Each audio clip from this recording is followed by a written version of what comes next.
Ngayong huling linggo ng Adbyento, ilang araw na lamang at ipagdiriwang na natin ang Pasko ng pagsilang ng ating Panginoong Hesus. Natunghayan natin sa Ebanghelyo ang isa sa pinakamahalagang tauhan ng Pasko, si San Jose. Si San Jose, bagamat may sariling sanang plano, binigay pa rin niya ang kanyang sarili upang maisakatuparan ng Diyos ang kanyang planong kaligtasan sa sanlibutan. Hindi na naig ang kanyang sariling kagustuhan, bagkus tinanggap niya ang papel na ibinigay ng Diyos sa kanya. Tayo rin ay tinatawag na maging katuwang ng Diyos sa pagdadala ng liwanag sa mundo.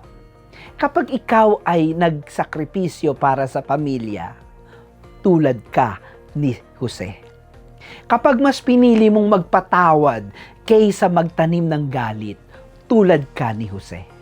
Kapag nanalig ka kahit maraming hindi maliwanag sa buhay, tulad ka ni Jose. Matularan nawa natin ang mga katangian ni San Jose. Matuwid na lingkod ng Diyos, tahimik na tagasunod ng kalooban ng Diyos, naniwala at nagtiwala sa naisin ng Diyos para sa Kanya, bagamat hindi lubos na nauunawaan ang lahat.